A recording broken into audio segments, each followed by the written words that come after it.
then the process itself is what needs to be watched, because it's obviously creating delusions, false dichotomies. Again, false dichotomies, trichotomies, quadrichotomies. But it's all just this one process. It's all, that's what it is, It's like, here's addition. Let's look at what addition is. You don't sit there and try and memorize that 2 plus 2 equals 4. 86 and 4 is 90, and 90 and 100 is 100. You don't memorize all of those. You just understand the process called addition, or philosophizing. And then you don't have to deal with the specific issues anymore, because as soon as a problem like 7 plus 11 comes up, I know that it's 18, and it has nothing to do with the fact that I may or may not have done that problem before.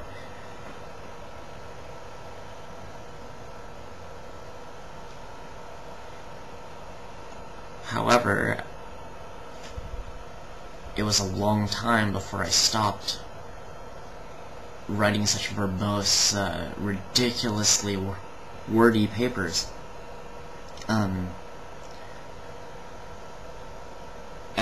the reason that it took me a while was because I was addicted. I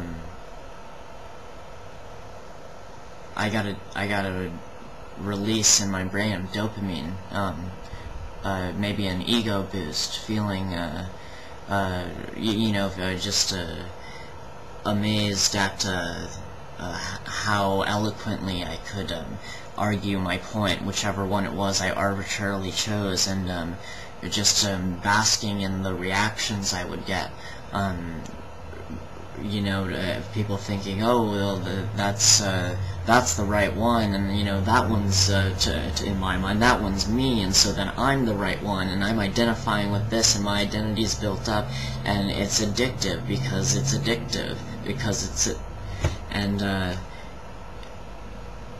getting out of that is the trickiest fucking thing ever, because the alcoholic who goes to AA comes back addicted to the 12 steps.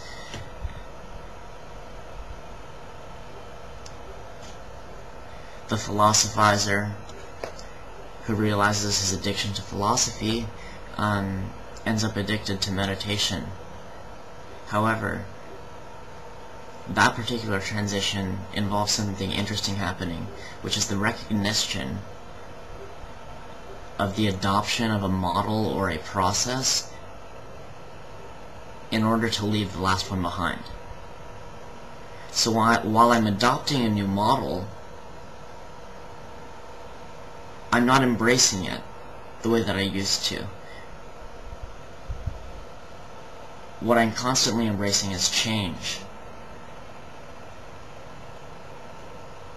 What ends up happening is the models, the processes, philosophizing, meditating, following my breath, all of those techniques that you can get stuck in, and they can start looking so, they can start getting you so high and so close to that way you want to feel, that you mistake them for reality. And I mean, I've in the past, I'm sure I felt for a moment like the act of following the breath was actually God, or was the way to get to God. But there's so many ways, and I feel the more and more I develop, the more I realize the only way to get to anything is to not embrace anything, and to let go so hard, on such a level that you're not even trying to let go anymore.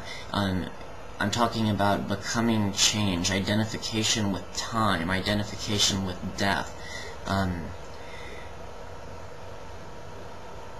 The high that I got from masturbatory philosophizing, it stopped working because I burnt those receptors off, and I now need harder drugs. And when meditation wears off, I'll need something harder and harder and harder, until I OD, which is in this piss-poor analogy, leaving samsara for good.